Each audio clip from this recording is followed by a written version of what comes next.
The gunshot that shattered Jacob Lawrence's knee in the Battle of Glorieta Pass hadn't just taken his ability to walk without pain.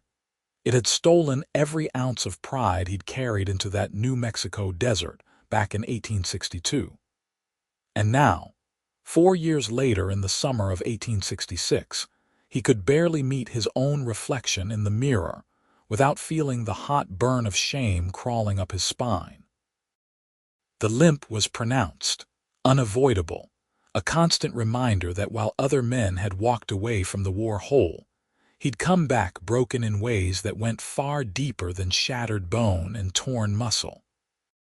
His left leg dragged slightly with every step, and the cane he relied on felt like a brand marking him as less than he'd been, less than he should be, less than any woman would ever want. Wheatland, Wyoming had seemed like a good place to disappear.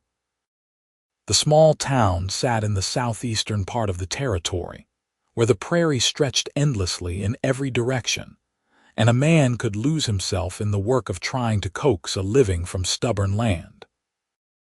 Jacob had bought a small piece of property on the outskirts of town with what little money he'd saved before the war, and he'd spent the last 6 months building a cabin with his own 2 hands, proving to himself that even with a ruined leg, he could still be useful for something.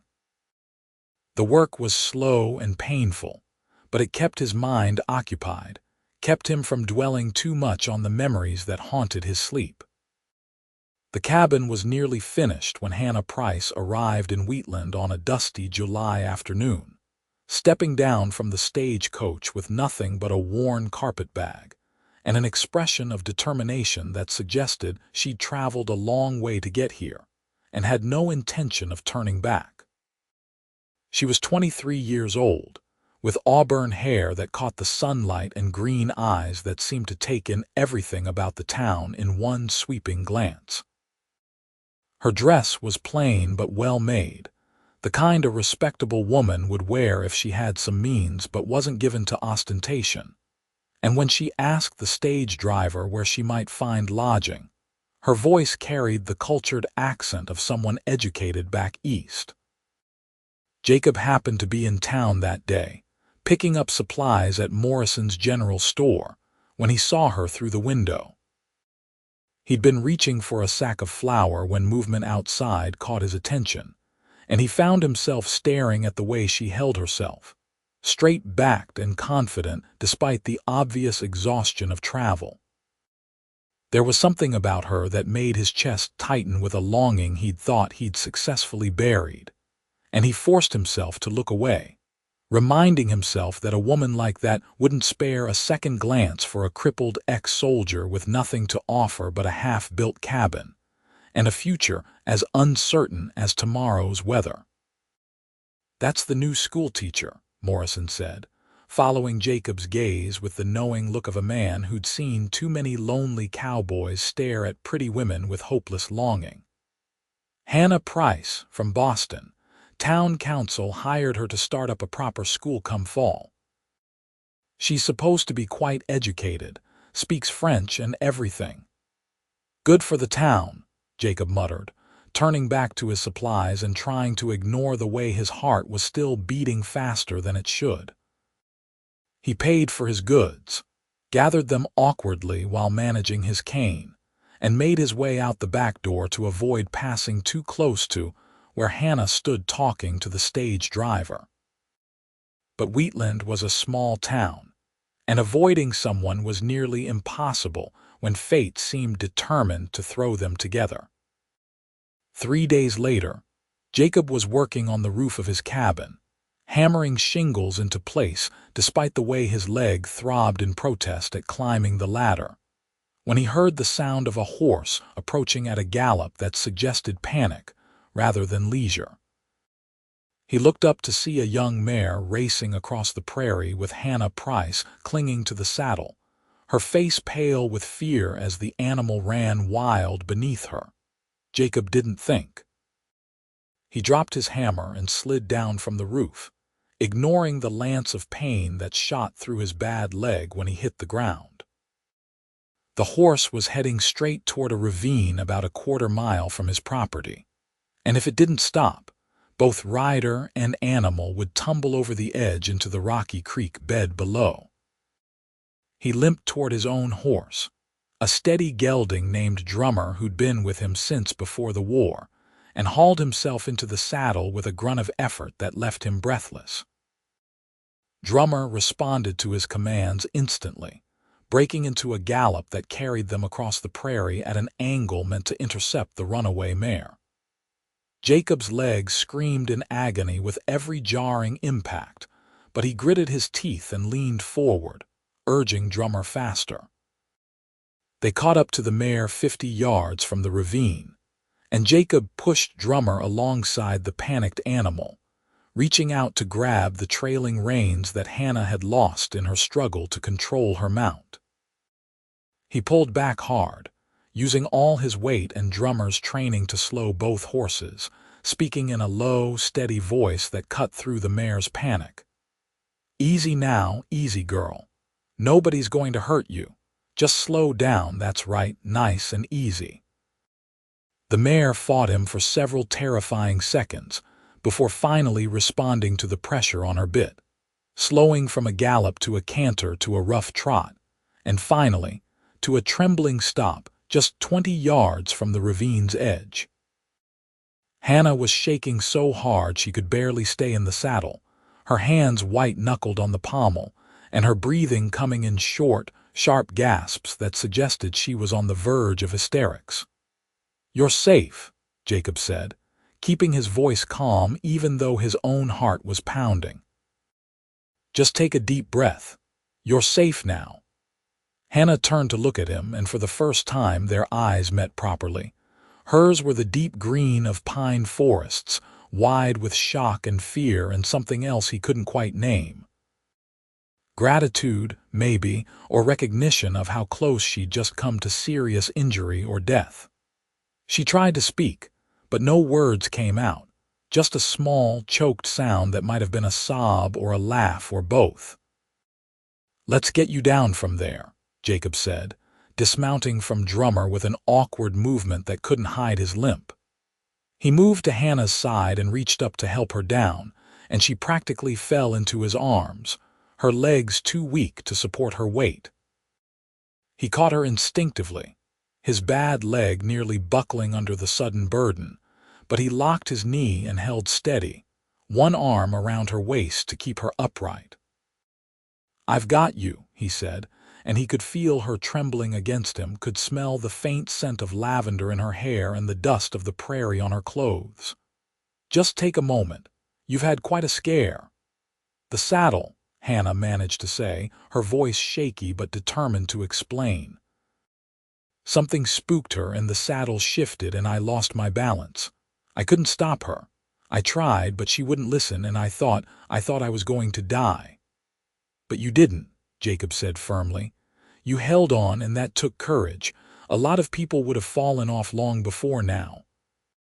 Hannah pulled back slightly to look up at him, and he became suddenly, painfully aware of how close they were standing, of the way his arm was still around her waist, and her hands were gripping the front of his shirt. He could see the freckles scattered across her nose, could see the way her pupils were still dilated with fear, could see the exact moment when she noticed his leg, noticed the way he was favoring it, noticed the cane he'd left behind at his cabin. Shame flooded through him hot and immediate, and he stepped back, releasing her perhaps more abruptly than he should have. "Can you stand on your own?"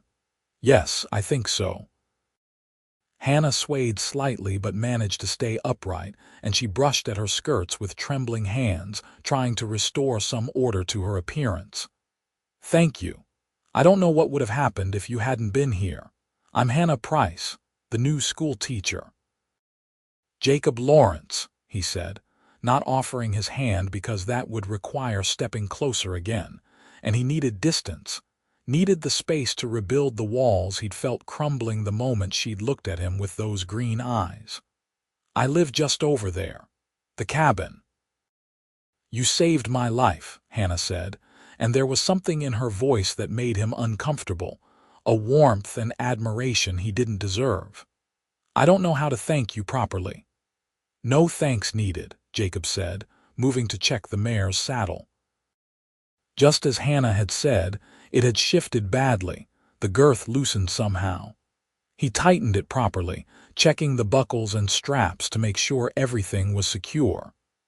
"Whoever saddled this horse for you didn't do a proper job. You should take her back to the livery and give them a piece of your mind." "I saddled her myself," Hannah admitted, a flush creeping into her cheeks. "I thought I knew how, but clearly I was mistaken. I learned to ride as a girl, but we always had grooms to handle the tack. I suppose I was overconfident in my abilities." Jacob nodded, keeping his attention on the horse rather than on Hannah. "Well, now you know. Always check the girth twice and make sure it's snug enough that you can barely fit a hand between the strap and the horse's belly. Not so tight you're choking the animal, but tight enough it won't shift. Would you teach me?" The question came suddenly, surprising them both. Hannah pressed on before Jacob could refuse. "To saddle a horse properly, I mean, and perhaps some other things about riding out here. It's different from the gentle trails I rode back in Boston. The land here is so open, so wild. I need to learn how to handle it, and I clearly can't trust my own knowledge." "I'm sure there are plenty of people in town who could teach you," Jacob said, still not looking at her. "The livery owner, or one of the ranch hands who come through. Someone more suitable." "I'm asking you," Hannah said, and there was a note of stubbornness in her voice that suggested she wasn't used to being refused. "You just saved my life, Mr. Lawrence. That suggests to me that you know what you're doing with horses and with this land. Why would I ask anyone else when the person I need is right here?" Jacob finally turned to face her, ready to explain all the reasons why this was a bad idea, why she should stay far away from a broken man with nothing to offer. But the words died in his throat when he saw the expression on her face. She wasn't looking at him with pity or disgust or any of the things he'd expected. Instead, there was genuine curiosity in her eyes, genuine interest, as though she saw him as a person worth knowing rather than just a crippled veteran to be avoided or pitied. "I'm not much of a teacher," he said finally, but he could hear his own resolve weakening. "And I'm busy finishing my cabin. I don't have a lot of spare time." "I wouldn't need much," Hannah said quickly, sensing victory. "Perhaps an hour or two a week. I could come to you so you wouldn't have to travel into town, and I could bring food as payment.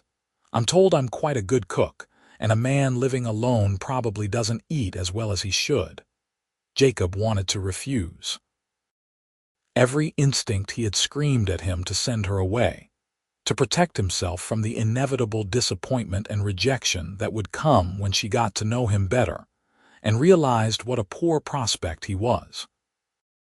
But there was something in her eyes, some combination of hope and determination and genuine warmth, that made it impossible to say no.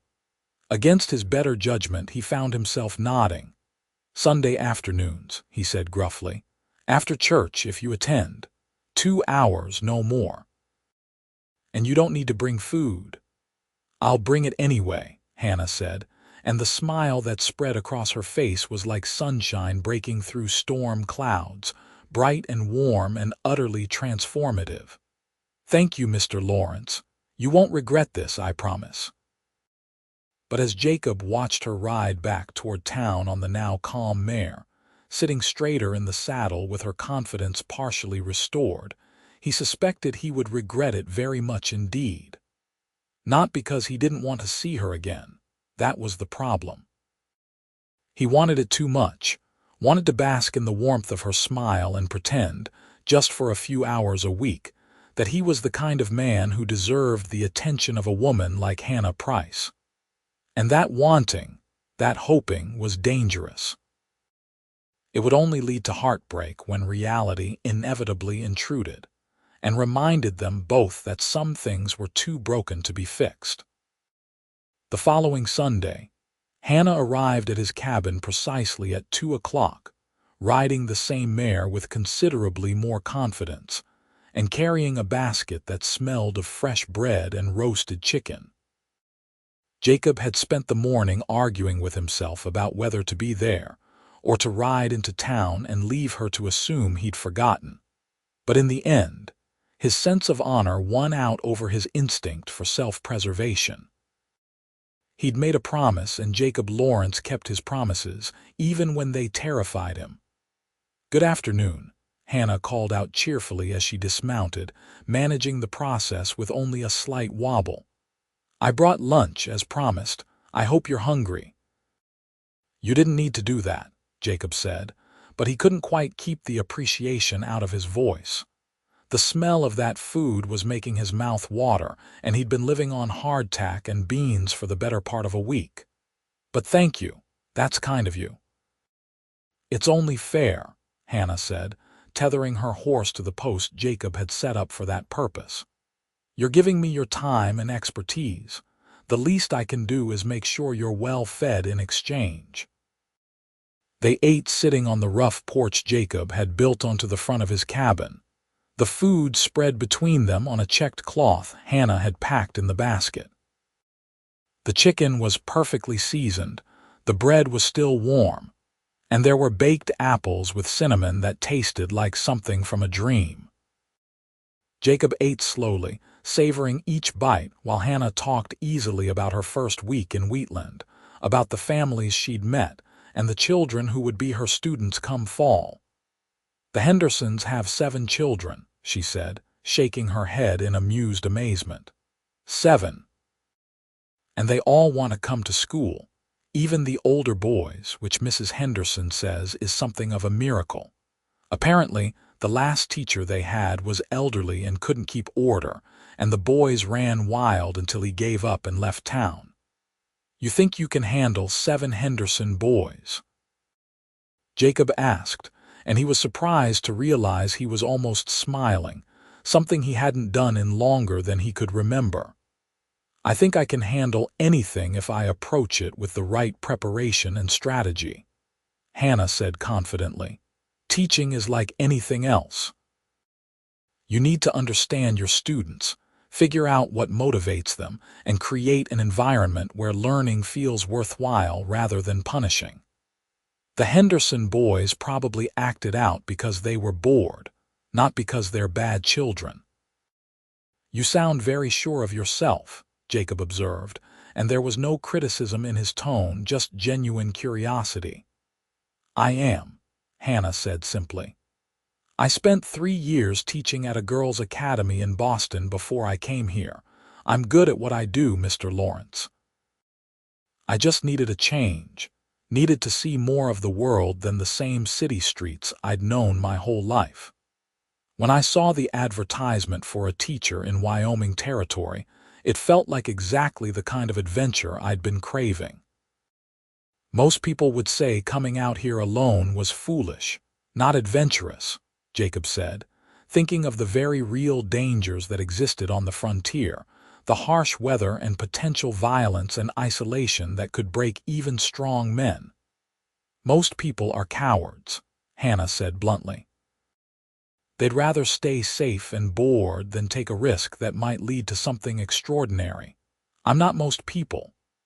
Jacob found himself studying her, really looking at her for the first time since she'd sat down.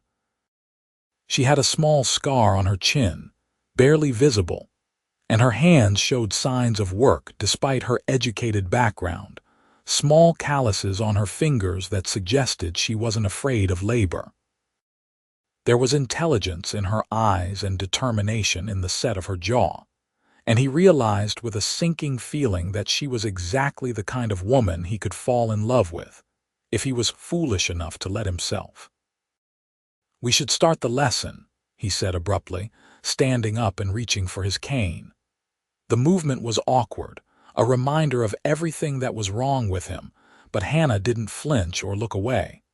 She just began packing up the remains of their meal with efficient movements. For the next 2 hours, Jacob taught Hannah the finer points of horsemanship as it applied to the Wyoming prairie. He showed her how to read the land for dangerous terrain, how to spot the holes and loose rocks that could lame a horse. He demonstrated the proper way to saddle and bridle her mare, making her practice over and over until she could do it correctly without hesitation. He taught her emergency signals, ways to calm a spooked horse, and what to do if she found herself thrown or separated from her mount.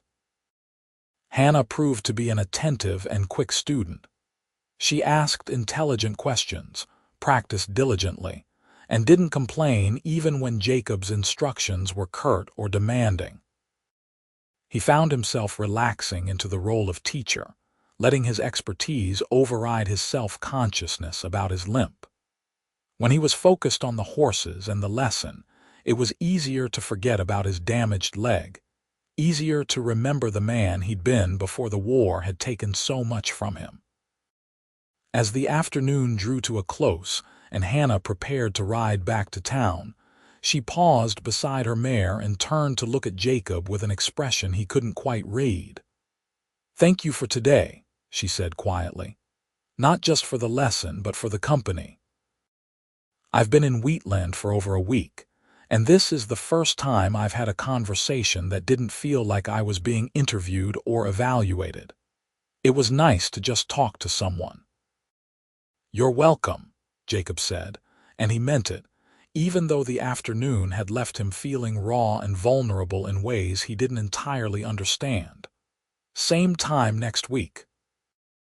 "I'll be here," Hannah promised.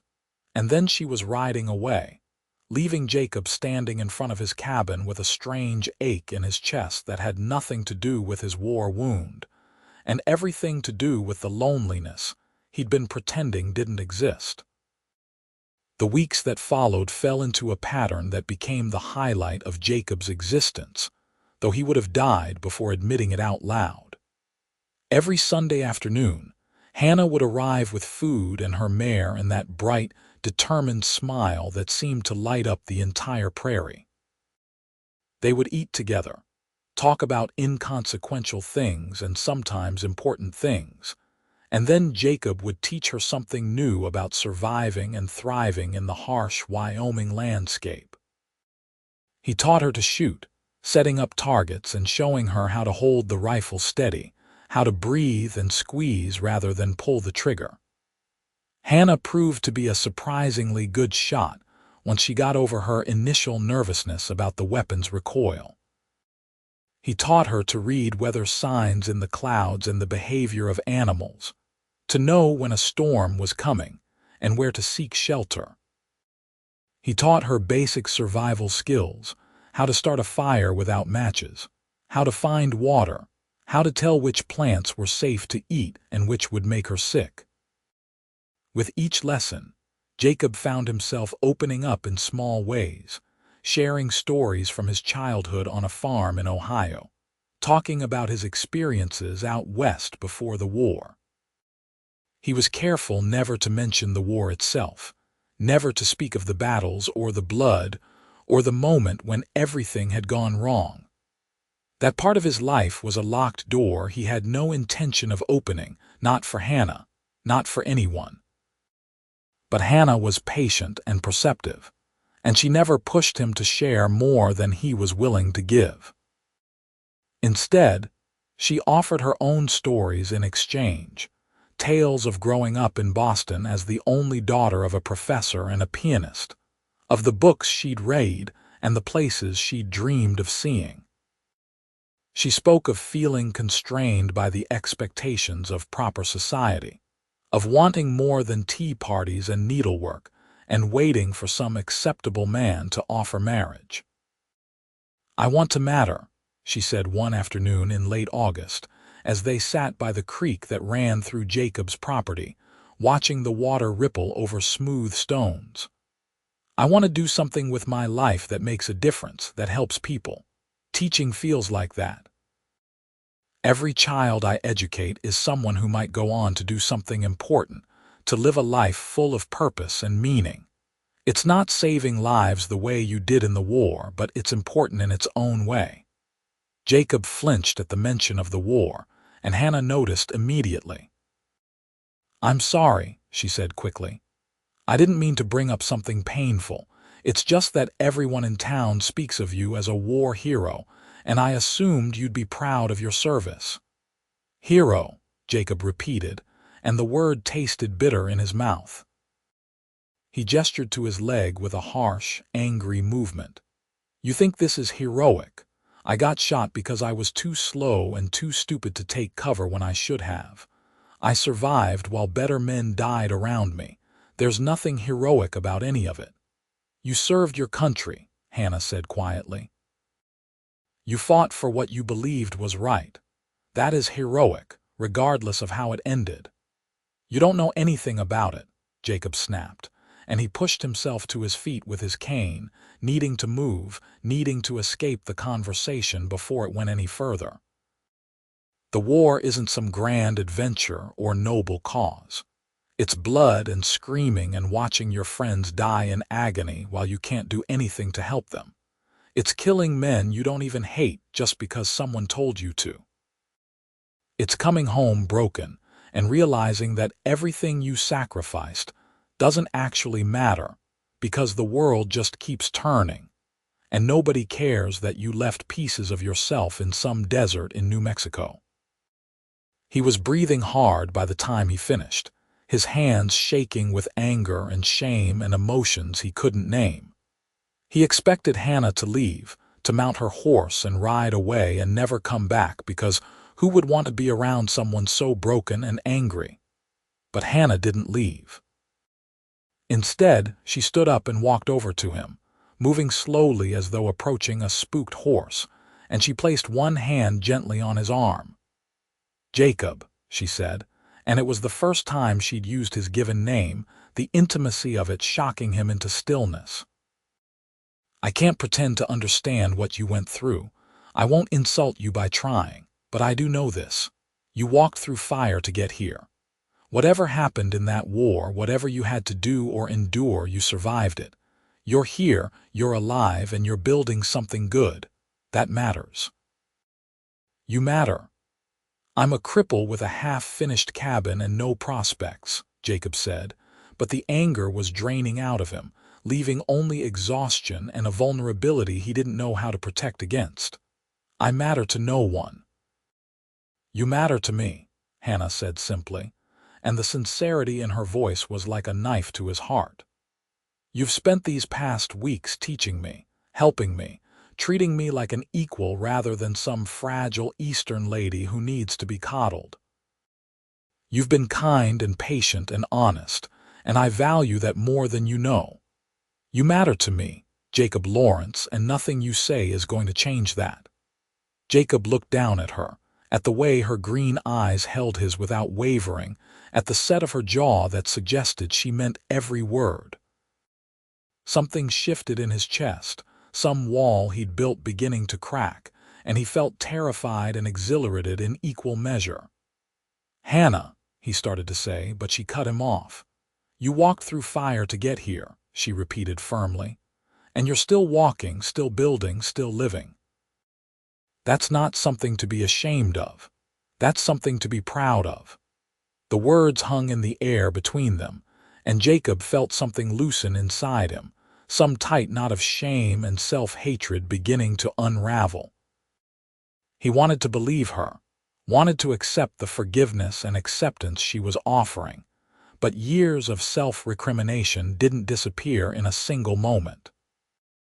Instead, he just nodded slowly, not trusting himself to speak, and Hannah smiled at him with such warmth that he felt it all the way to his bones. After that day, something changed between them.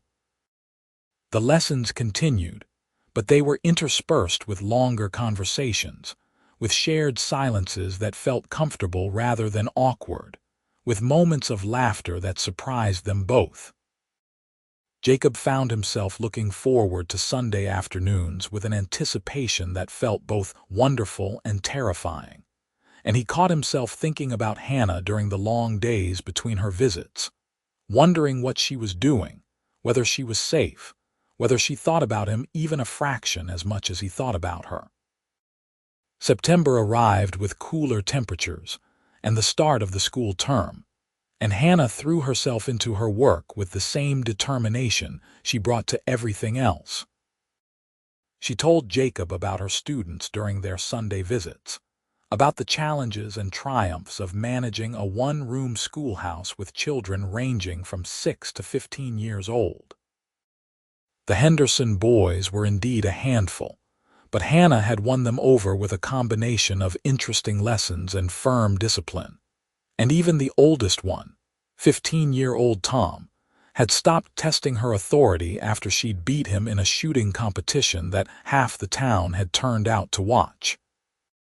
"You should have seen his face," Hannah said, laughing at the memory as she and Jacob sat on his now-finished porch, watching the sun set over the prairie. "He was so sure he was going to show up the Eastern schoolmarm, and when I hit 7 targets out of 10 to his 5, he just stood there with his mouth hanging open. Of course, I had an excellent teacher." "You're a natural shot," Jacob said, though he couldn't help but feel a small glow of pride at her words. "I just helped you refine your technique." "You've helped me with more than shooting," Hannah said, and there was something in her tone that made Jacob look over at her. She was gazing out at the sunset, her profile outlined in gold light, and she looked so beautiful in that moment that it made his chest ache. "You've helped me become stronger, more capable, more confident in my ability to survive out here. I'm grateful for that." "You were always strong," Jacob said quietly. "I just gave you some tools to use." Hannah turned to look at him, and the expression on her face was soft and open in a way that made Jacob's heart start to pound. "Jacob," she said, and then paused as though gathering courage. "I need to tell you something, and I need you to listen without interrupting. Can you do that?" Jacob nodded, not trusting his voice, and Hannah took a deep breath before continuing. "I'm falling in love with you," she said simply, the words clear and direct and completely unexpected. "I didn't plan to, and I'm sure it's not what you want to hear, but I can't keep pretending I don't feel this way. Every Sunday I count down the hours until I can see you again. Every conversation we have makes me want 100 more. You're the first thing I think about when I wake up and the last thing on my mind before I sleep. I don't care about your leg or your limp or whatever you think makes you unworthy. I care about you, the man you are right now, and I needed you to know that."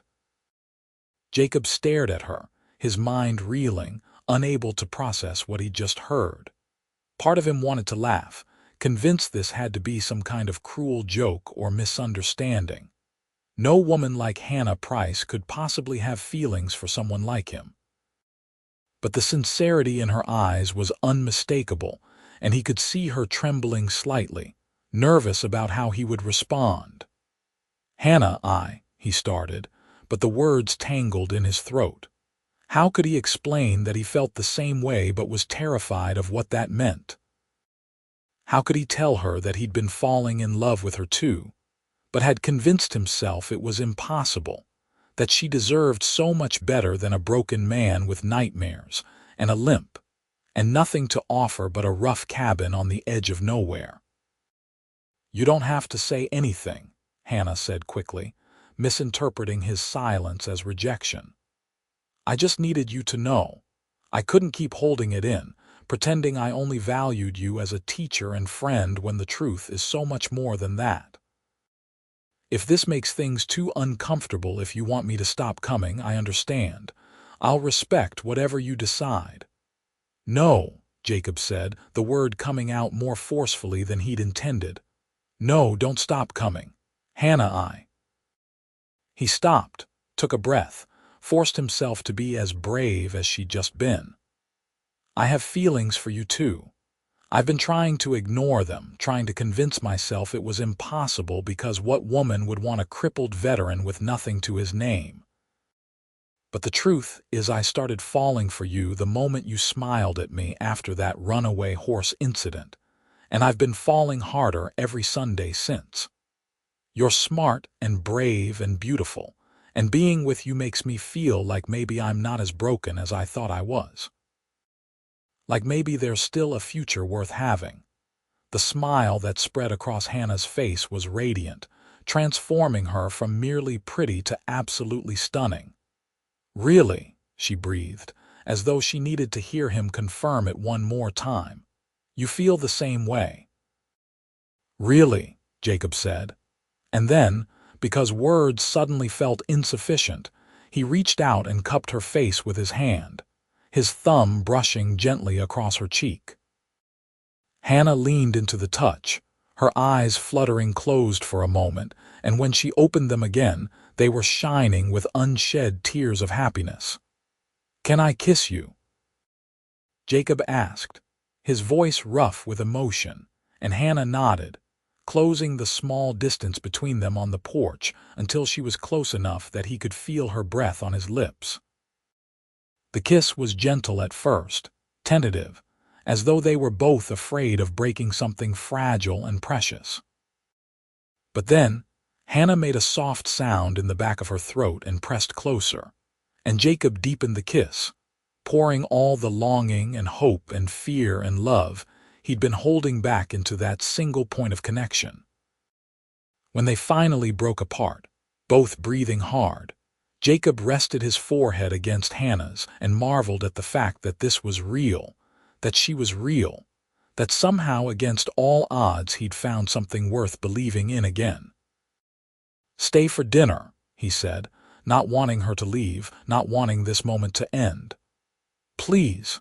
I know it's getting late, but I can ride back into town with you, make sure you get home safe." "I'll stay," Hannah agreed, and they spent the evening together in Jacob's cabin, cooking a simple meal and talking about everything and nothing, about the future they might build together and the obstacles they would face.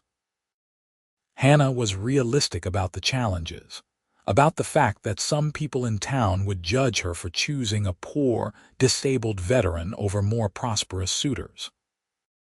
But she was undaunted by the prospect, insisting that she'd faced down worse disapproval in Boston when she'd announced her intention to move west. "Besides," she said, as they cleaned up after the meal, working side by side in the small kitchen space Jacob had built, "anyone who thinks your leg makes you less of a man is a fool. You're twice the man of anyone else I've met in this territory, and I include all the supposedly whole and healthy ranchers and cowboys in that assessment." "You're biased," Jacob said, but he was smiling, unable to help himself, and Hannah laughed and rose up on her toes to kiss his cheek. "Absolutely biased," she agreed cheerfully, "and I have no intention of changing my opinion." True to his word, Jacob saddled up Drummer and rode back to Wheatland with Hannah, staying close to her side through the gathering darkness. The ride took nearly an hour, and they talked the entire way, making plans for the next Sunday and the one after that. When they reached the boarding house where Hannah was staying, Jacob dismounted and helped her down from her horse, stealing one more kiss before reluctantly letting her go. "Good night, Jacob," Hannah said, her hand lingering in his. "Thank you for today, for everything." "Good night, Hannah," Jacob replied, and he waited until she was safely inside before mounting Drummer and beginning the long ride back to his cabin. Despite the late hour and the darkness and the ache in his leg from too much time in the saddle, Jacob felt lighter than he had in years. Hope was a dangerous thing, he knew that. It could build you up just to tear you down harder. But as he rode through the Wyoming night with the memory of Hannah's kiss still burning on his lips, he decided that maybe, just maybe, hope was worth the risk. The following weeks were a blur of happiness tinged with the practicalities of building a life together. Hannah continued teaching, pouring her energy into her students, and the small schoolhouse that was slowly being improved with donated supplies and volunteer labor from the community. Jacob finished his cabin and began planning expansions. adding a proper bedroom and a larger kitchen, thinking ahead to a future that now seemed bright with possibility rather than empty with isolation. They were discreet about their courtship, aware that Hannah's reputation as a schoolteacher required a certain level of propriety. But everyone in Wheatland seemed to know anyway, the way small towns always did, and the reactions were mixed. Some of the older women clucked their tongues and muttered about it being improper for a young lady to spend so much time alone with a man, even if they were supposedly just riding lessons. But most people seemed genuinely happy for them, glad to see Jacob emerging from his self-imposed isolation, and glad that Hannah had found someone worthy of her obvious intelligence and spirit.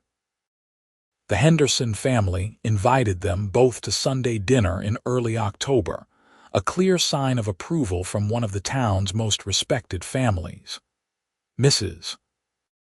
Henderson, a formidable woman with iron gray hair and sharp eyes that missed nothing, served an enormous meal and questioned Jacob thoroughly about his intentions toward Hannah, apparently unconcerned that such interrogation should properly come from Hannah's father rather than a neighbor.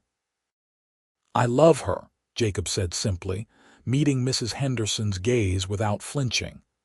"And if she'll have me, I intend to marry her and spend the rest of my life making her happy." "Good answer," Mrs. Henderson said, nodding in satisfaction.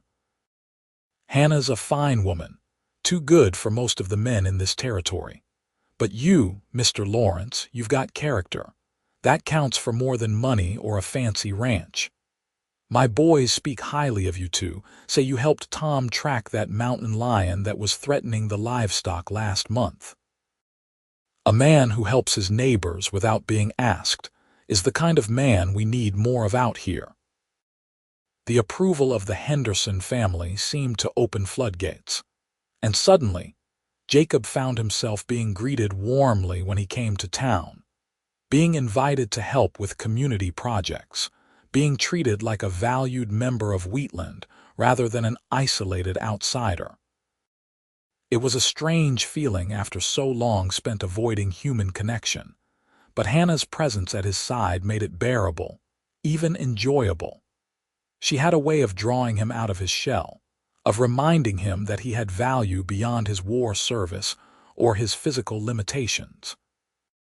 In late October, as the first hints of winter began to touch the Wyoming prairie, Jacob decided it was time to make things official. He'd been saving what little money he earned from odd jobs and selling surplus vegetables from the garden he'd planted, and he had just enough to purchase a simple gold band from the jeweler in Cheyenne, a day's hard ride from Wheatland. He made the journey despite the pain it caused his leg, and when he returned with the ring wrapped carefully in his pocket, he felt nervous and excited in equal measure. He'd planned to propose during one of their Sunday afternoon visits, perhaps by the creek or on the porch where they'd first confessed their feelings. But fate had other plans, in the form of an early blizzard that struck the territory in the first week of November, catching everyone off guard with its ferocity and timing. The snow began falling on a Thursday afternoon, thick flakes that quickly accumulated into drifts that made travel dangerous. By Friday morning, Wheatland was buried under 2 feet of snow, with more still falling and wind that created whiteout conditions beyond the edge of town. Jacob was in town when the storm hit, having ridden in to pick up supplies he'd ordered from the general store. He took shelter at the boarding house where Hannah lived, along with a dozen other people who'd been caught out by the unexpected weather. The widow who ran the house, Mrs. Fletcher, was a practical woman who immediately began organizing sleeping arrangements and rationing food supplies, preparing for the possibility that they might be snowed in for several days. The storm raged through Friday night and all day Saturday, with winds that howled like tormented spirits and snow that piled against windows and doors in massive drifts. Jacob made himself useful by helping to dig out the doorways and windows, by checking on the horses in the stable behind the boarding house, by doing anything that required physical labor, despite the protests of his leg. He was grateful for the distraction, because being in such close quarters with Hannah without being able to touch her or speak privately was a special kind of torture. By Saturday evening, the wind had died down somewhat, though the snow continued to fall in a steady curtain. The people sheltering at the boarding house gathered in the main parlor, huddling near the fire and sharing stories to pass the time.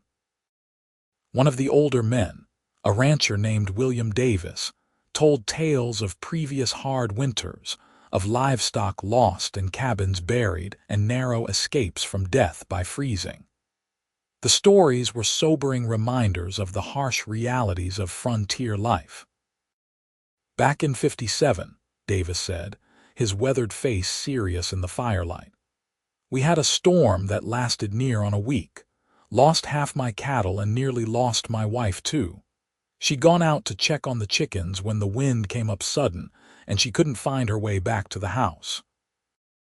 I went out looking for her, tied a rope to the porch so I wouldn't get lost myself, but I couldn't see more than a foot in front of my face. Walked right past her twice before I heard her calling. Found her huddled against the barn, half frozen. She lived, thank God, but she lost 3 toes to frostbite. Hannah had gone pale at the story, and Jacob could see her shivering despite the warmth of the fire. He wanted to put his arm around her to offer comfort, but he was painfully aware of Mrs. Fletcher's watchful eye and the need to maintain propriety. Instead, he shifted slightly closer, letting his shoulder brush against Hannah's in a contact that could be dismissed as accidental, but provided some measure of reassurance. By Sunday morning, the storm had finally passed, leaving behind a transformed landscape of pristine white that sparkled in the weak winter sun. The amount of snow was staggering, drifts reaching halfway up the first-floor windows in some places, and Jacob knew it would take days of hard work to dig out properly. But at least the immediate danger had passed, and people could begin returning to their homes. Jacob helped clear a path from the boarding house to the main street, working alongside other men who'd been stranded by the storm. His leg ached abominably in the cold, the old wound always worse in winter, but he pushed through the pain with the determination born of necessity. They had to clear routes for travel, had to check on people living outside of town who might be in trouble, had to assess the damage and begin recovery efforts. It was late afternoon before Jacob finally had a moment alone with Hannah. They stood on the porch of the boarding house, bundled in coats and scarves against the bitter cold, watching as the sun began to set over the snow-covered prairie. "I was worried about you," Hannah said quietly. "When the storm first hit and I realized you were in town, I was relieved. But then I kept thinking about your cabin, wondering if it would hold up to the snow and wind, if all your hard work was going to be destroyed." "The cabin will be fine," Jacob assured her, though he wouldn't know for certain until he could ride out and check on it. "I built it solid with winters like this in mind, but I appreciate your concern." "It's more than concern," Hannah said, turning to face him. "Jacob, when that man was telling his story last night about his wife nearly dying, all I could think was that I couldn't bear it if something like that happened to you. The thought of you hurt or lost or gone, it made me realize how much you've come to mean to me, how much I need you in my life." "I'm not going anywhere," Jacob said, and he reached out to take her hand, no longer caring if anyone saw. "Hannah, I've been waiting for the right moment to ask you something, and maybe this isn't it. Maybe I should wait until things are calmer and more settled. But that storm reminded me that we're not guaranteed tomorrow, that sometimes you have to take your chances when you have them." He pulled the ring from his pocket, the simple gold band catching the last rays of sunlight. "Hannah Price, I know I'm not much of a catch. I'm a crippled veteran with a small cabin and modest prospects. But I love you more than I thought it was possible to love anyone, and I promise that if you marry me, I will spend every day of my life trying to make you happy and trying to be worthy of the gift you've given me just by believing I was worth loving. Will you marry me?" Hannah's eyes filled with tears, but she was smiling, that brilliant smile that made Jacob feel like he could accomplish anything. "Yes," she said, her voice choked with emotion. "Yes, Jacob, of course I'll marry you. I don't care about your leg or your prospects.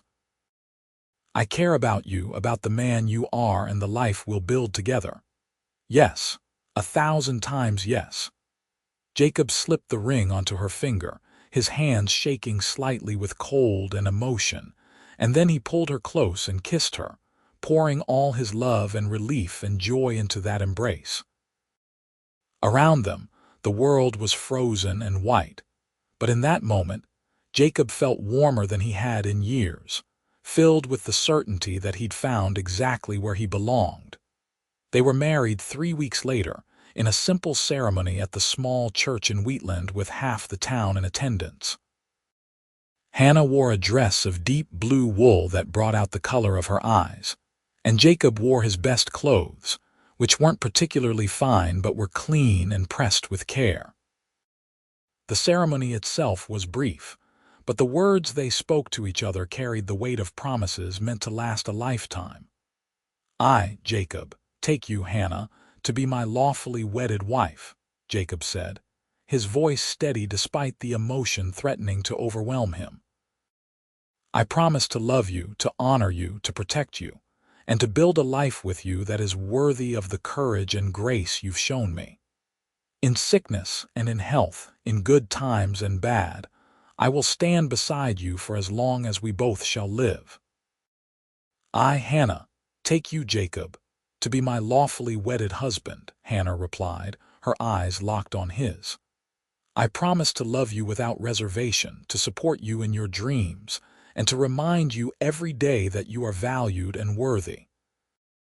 You walked through fire to get here, and I will walk beside you wherever our path leads.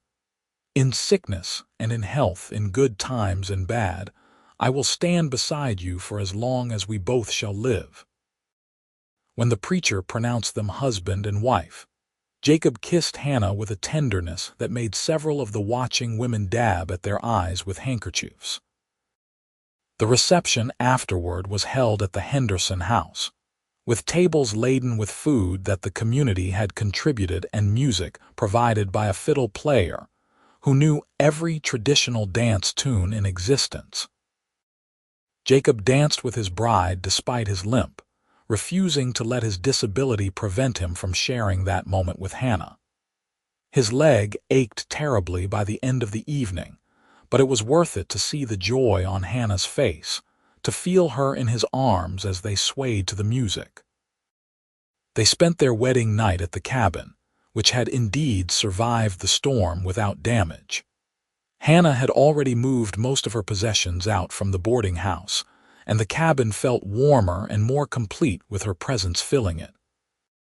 They made love for the first time with a combination of nervous tenderness and passionate intensity, learning each other's bodies and desires, creating new memories to overlay the loneliness and pain that had marked so much of Jacob's recent past. Afterward, as they lay tangled together beneath thick quilts, Hannah traced the scar on Jacob's leg with gentle fingers. He tensed initially, old shame rising up, but she pressed a kiss to his shoulder and said quietly, "This is part of your story, part of who you are. But it doesn't define you, Jacob. You're so much more than your injury. You're strong and capable and kind. You're the man I love, and every part of you is precious to me." "I spent so long hating this scar," Jacob admitted, his voice rough in the darkness. "Hating what it represents, what it took from me. But when you look at it, you don't see something shameful, do you?" "I see proof that you survived," Hannah said simply. I see evidence of your strength. And I see the leg that carries my husband to me every day, that lets you work and build and live the life you've created. How could I see that as anything but beautiful? Jacob felt something break open inside him, some last piece of armor falling away. He pulled Hannah closer and buried his face in her hair, breathing in the scent of her, letting himself believe for the first time that maybe he truly was worthy of this love, this happiness, this second chance at life. "I love you," he whispered. "I didn't think I was capable of feeling this way again, but you proved me wrong. You've given me so much." "We've given each other everything that matters," Hannah corrected gently. "And we're going to build something wonderful together. I can feel it." The winter that followed their marriage was hard, as winters in Wyoming always were. But Jacob and Hannah faced it together, and that made all the difference. They settled into the rhythms of married life, learning each other's habits and preferences, finding ways to work together efficiently in the small space of the cabin. Hannah continued teaching, riding into town 3 days a week for school and returning to the cabin on the other days to help Jacob with the endless tasks required to maintain their homestead. Jacob discovered that Hannah was indeed an excellent cook, though she confessed she'd learned most of her skills only after deciding to move west and realizing she'd need to be more self-sufficient. She could make a simple meal of beans and salt pork taste delicious with the right seasonings, and she had a particular talent for baking bread that Jacob swore was the best he'd ever tasted. In exchange, he taught her the skills he'd learned growing up on a farm, how to preserve food for the winter, how to care for chickens and the milk cow they purchased in December, how to read animal tracks in the snow and predict the weather by the behavior of wildlife. They were partners in the truest sense, each contributing their strengths to their shared life. When Jacob's leg pained him particularly badly, Hannah would heat water for him to soak it and would massage the knotted muscles with liniment, her touch gentle but firm. When Hannah was exhausted from a difficult day with unruly students, Jacob would take over the evening chores and have dinner waiting when she got home, creating space for her to rest and recover. In February, they received news that made their happiness complete. Hannah was pregnant. She'd suspected for a few weeks, having missed her monthly courses, but she waited to tell Jacob until she was certain. She broke the news to him one evening after supper, simply taking his hand and placing it over her still flat stomach while saying, "There's a life growing in here, our child." Jacob stared at her, his mind struggling to process what she'd just said. A child. His child. The idea was so enormous, so overwhelming that for a moment he couldn't speak. Then joy rushed through him like a flood, washing away every doubt and fear, and he swept Hannah into his arms and spun her around, laughing with pure happiness before remembering himself and setting her down carefully as though she were made of glass. "Are you sure?" he asked, needing to hear it confirmed again. "You're certain?" "As certain as I can be at this stage," Hannah said, smiling at his reaction. "The baby should come sometime in September if my calculations are correct. We're going to be parents, Jacob. You're going to be a father. A father." The word settled into Jacob's heart like a key turning in a lock, opening possibilities he'd never allowed himself to consider. He thought fatherhood was something denied to him along with so many other normal joys, but here was Hannah, living proof that he'd been wrong about what his life could hold. "I'm going to be a father," he repeated, testing the words, letting himself believe them. "We're going to have a baby." They spent the rest of the evening making plans, talking about names and what they'd need to prepare, about how they'd need to expand the cabin to include a proper nursery. Jacob had never felt so purposeful, so driven toward a goal that had nothing to do with survival and everything to do with building a future. He worked with renewed energy through the remainder of the winter and into spring, adding another room to the cabin and building furniture sized for a child, a cradle and a small chair, and a chest for storing baby clothes. Hannah's pregnancy progressed smoothly, though she suffered from morning sickness in the early months that left her pale and exhausted. She stubbornly continued teaching through the spring term, refusing to let her condition prevent her from doing her job, and Jacob learned not to argue with her when she got that determined look on her face. Instead, he simply made sure she had plenty of food and rest, and he accompanied her to and from town whenever possible to ensure she didn't overexert herself. The community rallied around them as Hannah's condition became visible, with the women of Wheatland providing advice and hand-me-down baby clothes and offers of help when the time came. Mrs. Henderson in particular took Hannah under her wing, sharing wisdom gained from bearing and raising 7 children, and Jacob found himself surprisingly comfortable in the company of Mr. Henderson, who seemed to take genuine pleasure in welcoming Jacob into the fraternity of fathers. "Being a parent changes everything," Henderson told Jacob one day as they worked together to repair a fence line that divided their properties. "Changes your priorities, your understanding of what matters. You'll find yourself capable of more love and more fear than you ever thought possible. But it's worth it, every sleepless night and every worry. My children are the best thing I've ever done with my life." Jacob thought about those words often as summer progressed, and Hannah's belly swelled with their growing child. He felt the baby kick for the first time in early July, his hand pressed to Hannah's stomach while they lay in bed one evening. The sensation was startling and wonderful, proof of the life they'd created together, and he found himself talking to the baby through Hannah's skin, telling it stories and promises about the world it would soon enter. September arrived with warm days and cool nights, the prairie grass turning gold as harvest time approached. Hannah had stopped teaching in late August, her pregnancy too advanced to continue, and she spent her days at the cabin preparing for the baby's arrival. She washed tiny clothes and arranged them in the chest Jacob had built, sewed blankets and gowns, and made lists of everything they might need. Jacob could see the nervousness behind her preparations, the very real fear that something might go wrong during childbirth, but he did his best to reassure her while battling his own fears. "You're strong," he told her repeatedly. "You're going to be fine, and the baby is going to be fine. I believe that with everything I am." "I believe it too," Hannah said, though her voice sometimes trembled. "But I'd be lying if I said I wasn't scared.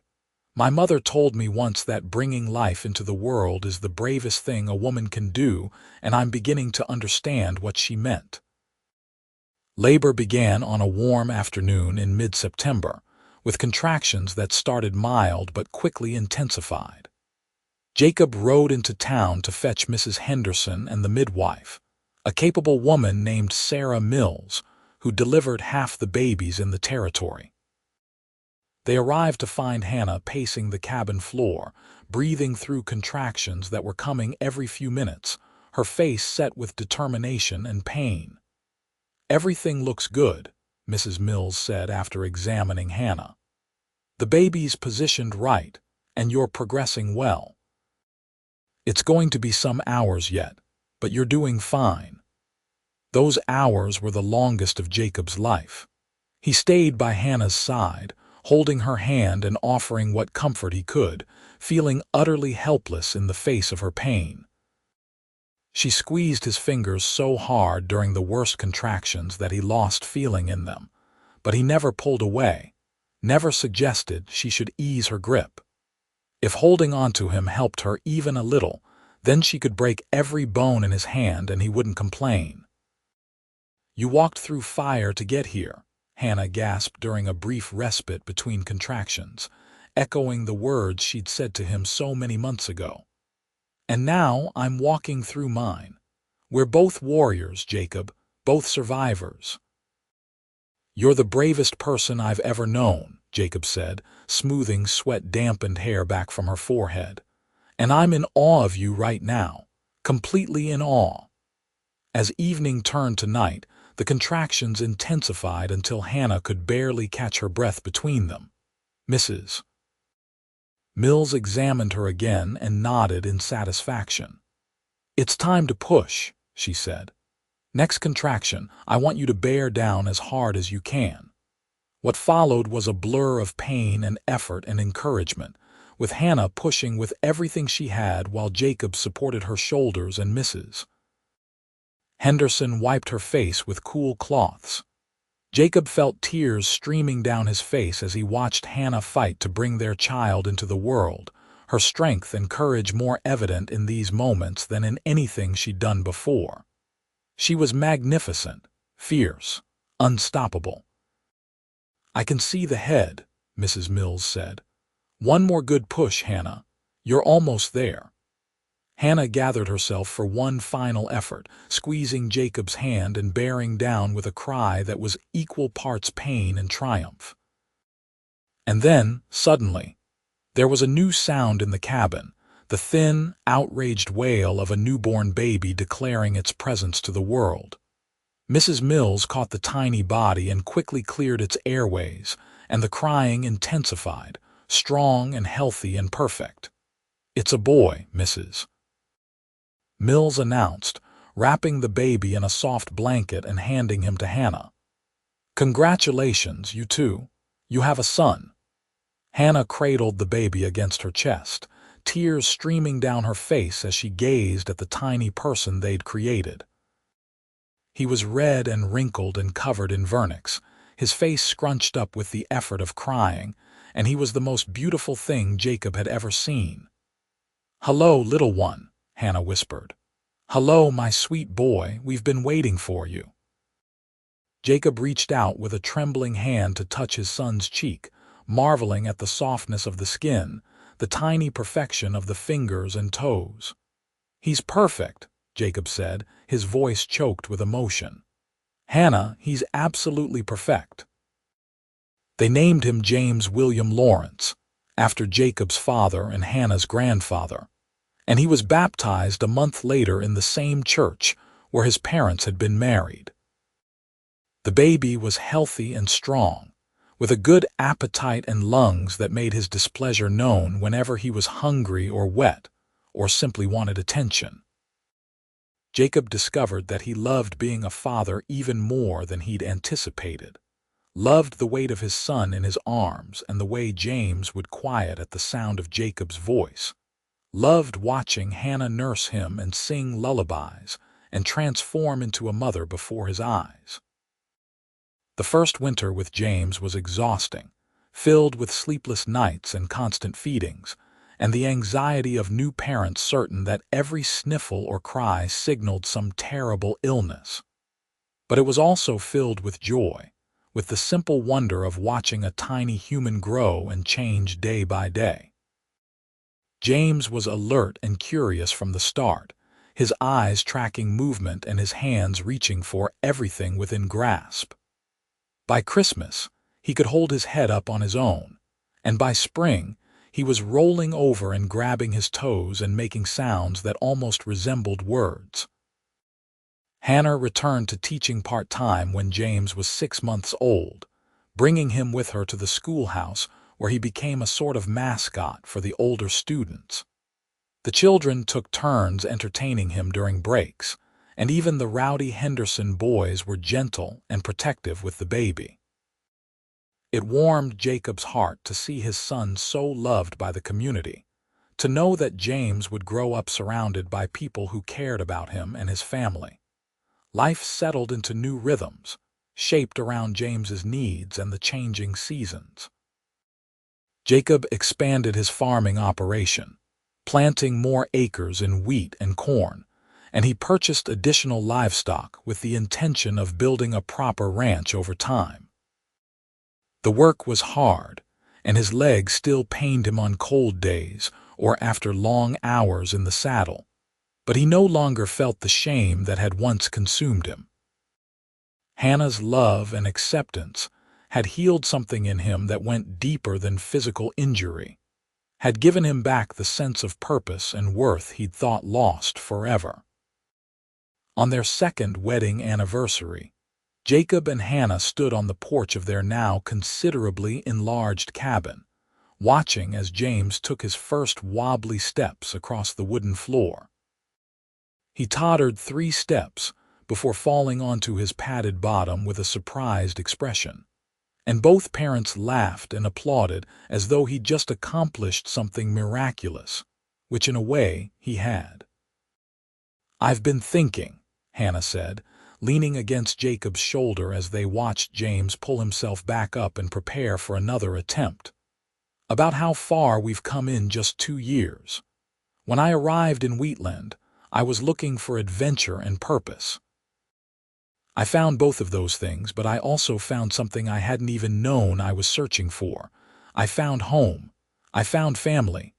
I found love that makes every day brighter." "I found all those things too," Jacob said, wrapping his arm around her waist and pulling her close. "I was so lost when you came into my life, Hannah. So convinced that my best years were behind me, that I was nothing but a cripple with no future. You showed me I was wrong. You loved me when I couldn't love myself, and you gave me a reason to believe in tomorrow again. You saved me, just as surely as I saved you from that runaway horse." "We saved each other," Hannah corrected softly. "That's what love does. It heals and transforms and makes us better than we were alone." James succeeded in taking 5 steps before falling this time, and he clapped his chubby hands together in delight at his own accomplishment. Jacob scooped him up and tossed him gently in the air, eliciting squeals of laughter that rang out across the prairie. In that moment, with his son giggling in his arms and his wife smiling beside him and the sun setting over land he'd worked with his own hands, Jacob felt a contentment so profound it brought tears to his eyes. This was what he'd walked through fire to find. Not just survival, but a life worth living. Not just existence, but joy and purpose and love that filled every corner of his heart. The war had taken much from him, had left scars both visible and hidden, but it hadn't taken everything. He was still here, still building, still capable of creating something good and lasting. The years that followed brought their share of challenges, as all lives do. There were hard winters and crop failures, illnesses that worried them and neighbors who needed help, the endless work of maintaining a homestead and raising a child on the frontier. But there were far more joys than sorrows, more laughter than tears, more love than anyone had a right to expect. When James was 3, Hannah gave birth to their second child, a daughter they named Catherine Rose, who had her mother's auburn hair and her father's gray eyes. 2 years after that came another son, Thomas, who was born during a spring thunderstorm and seemed to carry some of that weather's energy in his restless, curious nature. Jacob's cabin had become a proper house by then, with multiple bedrooms and a large kitchen where the family gathered for meals, and Hannah taught the children their letters and numbers before they were old enough for school. Jacob's limp never went away, and there were days when the pain in his leg was severe enough that he could barely walk. But he'd learned to pace himself, to accept his limitations without letting them define his worth. His children grew up seeing their father as strong and capable, never as broken or shameful, because that's how Hannah had always treated him and how he'd finally learned to see himself. The community of Wheatland grew and prospered along with the Lawrence family. The town got a proper telegraph office and a second general store, a bank and a hotel, and eventually a railroad spur that connected them to the wider world. Jacob served on the town council for several terms, his perspective as a veteran and homesteader valued by his neighbors. Hannah continued teaching for nearly 2 decades. shaping the minds and characters of hundreds of children who would carry her lessons into their own futures. On their 20th wedding anniversary, Jacob and Hannah took a rare trip alone to Cheyenne, leaving their children in the capable care of the now elderly Mrs. Henderson. They stayed in a fine hotel and ate in restaurants and shopped in stores that would have seemed impossibly sophisticated to the young couple they'd been when they first met. But for all the polish and luxury, Jacob found he missed his simple home, missed the wide open spaces of his land and the comfortable routines of family life. "You ever regret it?" he asked Hannah one evening as they walked through Cheyenne's downtown streets, her hand tucked into the crook of his elbow. "Choosing me, choosing this life. You could have stayed in Boston, could have married someone wealthy and important.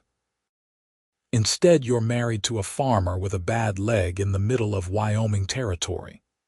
Hannah stopped walking and turned to face him, her green eyes serious. "Jacob Lawrence, after 20 years of marriage and 3 children and a lifetime of happiness, are you really still asking me that question?" "Maybe I just need to hear the answer again," Jacob admitted. "Need to be reminded that you don't regret your choice." "I have never, not for one single moment, regretted choosing you," Hannah said firmly. "You are the love of my life, the father of my children, my partner in every way that matters. Whatever I might have had in Boston would have been empty compared to what we've built together. Do you regret asking a stubborn schoolteacher to marry you?" "Not even for a heartbeat," Jacob said, and he kissed her there on the street, not caring who saw, still feeling the same rush of love and gratitude he'd felt the first time their lips had met on that cabin porch so many years ago. "You're the best thing that ever happened to me, Hannah. You and our children and the life we've made. I walked through fire to get here, but it was worth every step." "We both walked through fire," Hannah said, echoing the words that had become something of a touchstone for them over the years. "And we came out the other side stronger and better and together. That's what matters. That's what will always matter." They returned to Wheatland after 3 days, eager to be reunited with their children and resume their normal life. James was 16 now, tall and strong, and already talking about one day taking over the family farm. Catherine was 13 and had inherited her mother's love of teaching, spending her free time helping Hannah with the younger students at school. Thomas was 11 and wild as the prairie wind, always into some scrape or adventure that left Jacob torn between exasperation and pride. Jacob stood on his porch one evening, watching his children play in the yard while Hannah prepared supper inside. The sun was setting over the land he'd claimed and worked and made into something productive and beautiful. His leg ached as it always did after a long day, but the pain was familiar now, just another part of who he was rather than a source of shame. He thought about the young man he'd been when he'd first arrived in Wheatland, broken and bitter and convinced his life was effectively over. That man would never have believed he could have this, could build this, could be this happy. But Hannah had seen something in him that he hadn't been able to see in himself, had loved him not despite his wounds but as a complete person who deserved love and hope and a future. She'd given him back his life, and he'd spent every day since trying to be worthy of that gift. "Papa, come play with us," Catherine called, waving enthusiastically from where she and her brothers were attempting to teach their dog to fetch. "We need you to throw the stick. Thomas can't throw far enough." "I can too throw far enough," Thomas protested indignantly. "You're just too slow to catch it when I do." Jacob laughed and made his way down from the porch, his cane tapping against the wooden steps, his family's voices filling the evening air with warmth and life. He had walked through fire to get here, through war and pain and loss and shame. But he'd made it. He'd survived. And he'd found something worth surviving for, something worth every step of the difficult journey. As the stars began to appear in the darkening sky and Hannah called them all in for supper, Jacob Lawrence felt a peace so profound it could only be described as grace. He had a wife who loved him, children who looked up to him, land that provided for them, and a community that valued him. He had, against all odds and expectations, built a good life, a happy life, a life that mattered. And when he lay down to sleep that night with Hannah warm beside him and his children safe in their beds, Jacob said a quiet prayer of thanks for the runaway horse that had brought them together, for the courage Hannah had shown in loving a broken man, and for the grace that had allowed him to finally believe he was worthy of being loved. The war had taken much from him, but it hadn't taken everything. It hadn't taken his ability to love or be loved, to work or build or create a family. Some scars never fully healed. Jacob knew that now. His leg would always hurt, would always limp, would always be a reminder of what he'd endured. But those scars didn't have to define him. They were part of his story, but not the whole story. The whole story included Hannah and their children, included this land and this home, included love and purpose and hope. He had walked through fire to get here. But the journey had been worth it. Every painful step, every moment of doubt, every instance of shame and fear. Because the fire had led him to this, to a woman who believed in him, to children who loved him, to a life that had meaning and value and joy. And that, Jacob thought as he drifted off to sleep, was more than enough. It was everything. It was the happy ending he'd never thought possible, the future he'd never dared to dream. It was home.